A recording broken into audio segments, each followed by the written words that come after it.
नमस्कार दोस्तों, आप देख रहे हैं VK tool channel Vishnu ji के साथ। दोस्तों कैसे हैं आप सब? उम्मीद करता हूं कि आज आप लोग फिर से अच्छे होंगे। दोस्तों आज के वीडियो में हम ये बात करने वाले हैं जो आपने थंबनेल पे पढ़ा है, बिल्कुल सही पढ़ा है दोस्तों, कि किस चीज की डिमांड कहां पर कितनी होती है, ये कैसे जाना जा सकता है, कैसे आप जान सकते हैं। अगर मान करके चलिए आप बिजनेस शुरू करने के लिए सोच रहे हैं, किसी भी प्रकार का आपके मन में कोई विचार चल रहा है किसी प्रकार का बिजनेस शुरू करने के लिए, तो दोस्तों उसका डिमांड कहां पे कितनी होगी या आप जहां रहते हैं वहां पे उसकी डिमांड कितनी होगी, ये कैसे पता कर सकते हैं। तो दोस्तों आज के वीडियो के साथ हम ये भी बताने वाले हैं कि 2 महीने में लाखों रुपए तक की कमाई गांव में रहते हैं तो कैसे शुरू की जा सकती है। दोस्तों गांव के बात मैं इसलिए कहता हूं कि मान करके चलिए अगर आप शहर में रहते होंगे या शहर में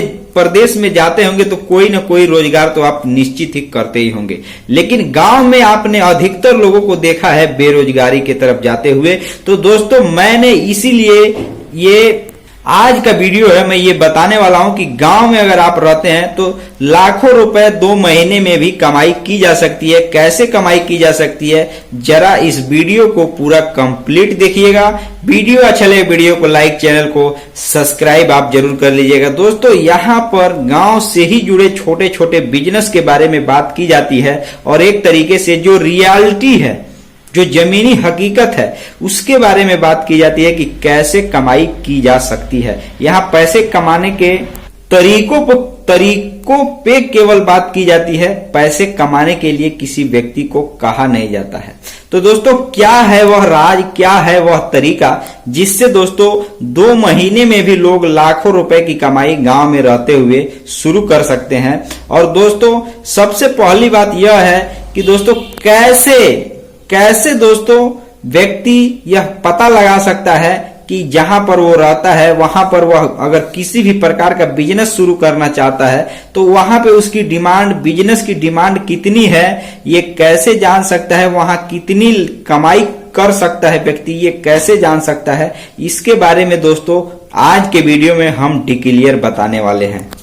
तो दोस्तों हम सबसे पहले इसी विषय पर बात करते हैं। दोस्तों मान करके चलिए अगर आप गांव में रहते हैं तो आपके लिए यह वीडियो बहुत ही समझने लायक है। दोस्तों अगर किसी चीज या बिजनेस की शुरू करने की बात सोच रहे हैं, आपके दिमाग में कोई आइडिया आया है और आप सोच रहे हैं कि मैं इस चीज का बिजनेस शुरू करना चाहता हूं, जैसे कि मान करके चलिए आप किराना का ही दुकान मान करके चलिए, या एक तरीके से डेयरी फार्म ही मान करके चलिए, पोल्ट्री फार्म ही बिजनेस शुरू करना चाहते हैं वही मान करके चलिए, या फिश फार्मिंग का भी बिजनेस अगर आप शुरू करना चाहते हैं गांव में वही मान करके चलिए। किसी भी चीज की आप अगर बिजनेस को शुरू करना चाहते हैं तो ये आपको जानना जरूरी है और ये जानना भी चाहिए बिजनेस शुरू करने से पहले कि वहां पे डिमांड कितनी है जिस चीज का मैं बिजनेस शुरू कर रहा हूं।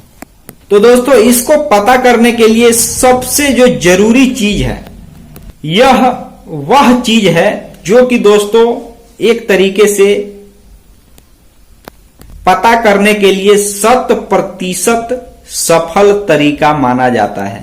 दोस्तों अगर मान करके चलिए अगर आप कोई किराने का दुकान शुरू किए हुए हैं या शुरू करना चाहते हैं, इसकी विचार कर रहे हैं, तो दोस्तों सबसे जरूरी चीज है कि अगर वहां आने वाले जो ग्राहक हैं लगभग उनकी संख्या कितनी है, उस एरिया में अगर किराने की दुकान और जो कस्टमर हैं कितने लोग लगभग यहां आते हैं, खरीदते हैं सामान, और कितना ज्यादा प्रति व्यक्ति एक तरीके से दुकान पर महीने में ग्राहक एक बार कितनी बार आते हैं किसी भी दुकान पर, ये बात आपको समझने के लिए जरूरत है। किसी भी दुकान पर जाते हैं या एक तरीके से अगर आप एक छोटा कोई भी व्यापार करते हैं या अगर आप व्यापार नहीं भी किए हुए हैं, लेकिन ये चीज आपके लिए सबसे जरूर मायने रखती है कि दोस्तों वहां पे पब्लिक जो है, जहां मार्केट है, बाजार है, या बाजार भी नहीं है, आपका एक गली है,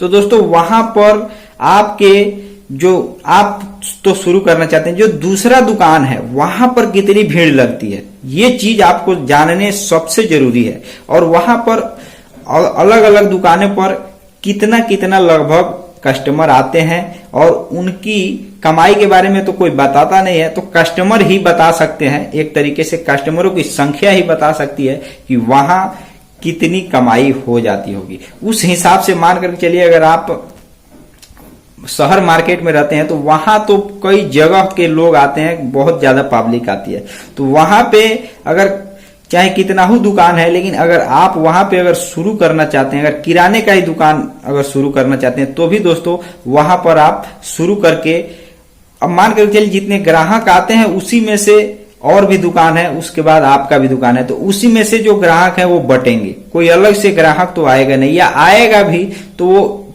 हमेशा एक तरीके से मार्केट में नहीं आएगा, कहीं से अगर मुसाफिर आ रहा है तो वो चला भी जाएगा। तो किराना का दुकान में ये चीज है। लेकिन दोस्तों अलग अलग बिजनेस में अलग अलग तरीके हैं, अलग अलग जानने के तरीके होते हैं। जैसे मान करके चलिए, अगर आप बकरी पालन का व्यापार किए हैं या मुर्गी पोल्ट्री फार्म खोले हैं, तो दोस्तों इसके लिए भी ये चीज लागू होती है कि वहां पे आपका कंपटीशन कितना होगा। सबसे पहले ये जानना जरूरी है।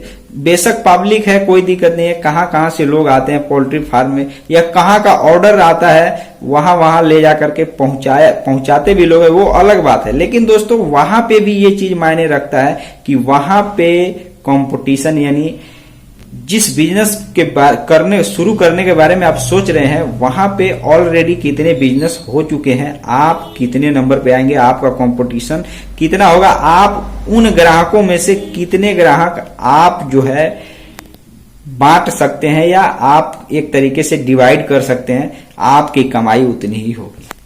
क्योंकि एक बात मान करके चलिए कि सभी ग्राहक एक ही दुकान पर कभी नहीं जाते हैं, उसमें किसी के पास कम जाते हैं, किसी के पास ज्यादा जाते हैं। किसी भी चीज का आप बिजनेस शुरू कर लीजिए, अगर वहां पे दुकान है, कोई व्यक्ति अगर दुकान किया हुआ है, चाहे किसी भी चीज का बिजनेस किया हुआ है, तो दोस्तों अगर आप ये सोचते हैं कि वहां दूसरे जो व्यापारी है उसके पास कस्टमर नहीं जाएगा, तो दोस्तों ऐसा नहीं होता है। ये प्रकृति का नियम है कि जो करेगा उसको उसका फल मिलेगा। तो अगर आप जिस चीज का बिजनेस कर रहे हैं, तो ये भी आप बिल्कुल ना समझिएगा कि वो दूसरे व्यक्ति का ज्यादा चल रहा है, मेरा कम चल रहा है। आपके पास भी ग्राहक आएंगे, उससे अच्छा अगर आप काम करेंगे तो उससे ज्यादा ग्राहक, अगर आपका भले ही नया बिजनेस है तो आपके पास ग्राहक जरूर आएंगे, अगर उससे अच्छा आप कुछ लोगों को बदलाव करके देते हैं तो। लेकिन बिल्कुल आप ये मत समझिएगा कि सारे कस्टमर मेरे पास ही आएंगे, ऐसा बिल्कुल। आप बेशक चाहे जितना भी सस्ता सामान अगर कोई बेच रहे हैं व्यापार में, अपना घाटा लगा करके ही बेच रहे हैं, लेकिन सारे ग्राहक आपके पास नहीं आ सकते। ये है प्रकृति का नियम। बहुत ऐसे ग्राहक भी होते हैं जिनको पैसा ज्यादा देना अच्छा लगता है, लेकिन और वह किसी कारण, जैसे आप सही से व्यवहार अगर लोगों के साथ नहीं बना करके रखते हैं, उससे भी लोग ग्राहक दूसरे दुकानों पर बेशक ज्यादा पैसा देकर खरीदेंगे कि अगर आपका व्यवहार सही नहीं है तो ग्राहक आपके दुकान पर नहीं आएंगे। तो दोस्तों ये भी चीज है, आपको व्यवहार मेंटेन करके चलना है। कोई भी बिजनेस शुरू किए हैं तो तालमेल बना करके ही चलना होता है। लेकिन फिर भी मैं आपको बता देता हूं कि 100% ये बात सत्य है कि सभी को खुश नहीं किया जा सकता। तो दोस्तों अब हम बात करते हैं अगले टॉपिक पे। दोस्तों 2 महीने क्या दोस्तों, अगर एक बात किया जाए तो लाखों रुपए अभी आप कमाई कर सकते हैं। लेकिन दोस्तों इसके लिए थोड़ा पहले विचार करने के लिए जरूरी है। जैसे मान करके चलिए दोस्तों, अभी के समय में अगर आप देखेंगे तो टमाटर लगभग 150 रुपए किलो के आसपास हो चुका है। चाहे गांव हो या शहर हो, नगर कस्बा, कहीं पूरे भारत में अगर आप देखेंगे तो इस चीज की खबरें आ रही है। और अगर रियलिटी भी देखेंगे तो भी, अगर मैं छोटे से भी मार्केट में जाएंगे तो 150 रुपए किलो आपको ही मिलेगा। तो दोस्तों अगर मान करके चलिए जो किसान जहां पर इसकी खेती किया हुआ है वह एक तरीके से मोटी कमाई कर रहा है, तो दोस्तों ये सब्जी का भी एक ऐसा बिजनेस है जिससे दोस्तों अगर सब्जी की कीमत में बढ़ोतरी होती है, अगर आपने सब्जी की खेती कर दिया है और उसका डिमांड ज्यादा है, तो दोस्तों थोड़े से ही जगह में सब्जी उगा करके आप, यानी कि 1 बीघा जगह में भी आप सब्जी उगाकर लाखों रुपए एक ही महीने में कमाई कर सकते हैं। जैसे कि मान कर चलिए उससे ज्यादा की भी कर सकते हैं। मैंने एक उदाहरण रखा कि आप बहुत ज्यादा कमाई कर सकते हैं अगर उसका डिमांड तो ठीक है, उसकी जो कीमतों में अगर इजाफा होने लगा तो आप उससे लाखों रुपए, जिसमें आप एक तरीके से समझे तो पहले अगर आप हजारों में बात करते थे, 10,000 20,000 की कमाई करते थे, लेकिन अगर उसी चीज की जो कीमत है अगर 10 गुना बढ़ जाए, जैसे मान करके चलिए टमाटर 10 रुपए से 15-20 रुपए किलो बिकता था, वह अभी 150 रुपए बिक रहा है। यानी कि अगर देखा जाए तो सीधा सीधा लगभग 6 गुना या 7 गुना के आसपास बढ़ चुका है। तो आप इस तरीके से अगर इसकी खेती अगर आप भी किए होते, नहीं किए हैं ये तो मान करके चलिए बहुत कम लोग किए, लेकिन आप भी इस खेती किए होते तो इतना कमाई जरूर कर सकते थे। तो दोस्तों ये ऐसा समय आता है जो सब्जी में उतार चढ़ाव होता है, उसमें मार्जिन में यानी कमाई भी ज्यादा होती है। कभी कभी हरी मिर्च की अभी रेट लगा लीजिए, हरी मिर्च की भी जो लोग खेती किए हैं उनका एक तरीके से कितना ज्यादा कमाई होगा, नहीं तो अन्यथा ये बस 30 से 40 रुपए प्रति किलो बिकता था, अभी मान करके चलिए 200 से ऊपर बिक रहा है हरी मिर्च। तो दोस्तों इसी तरीके से कमाई हो सकती है। और भी बहुत तरीके हैं, लेकिन दोस्तों मैं गांव से जुड़ा हुआ व्यक्ति हूं तो मैं गांव की ही बात करता हूं। आज के वीडियो में बस इतना ही, फिर मिलेंगे नए वीडियो के साथ, तब तक के लिए जय हिंद जय भारत।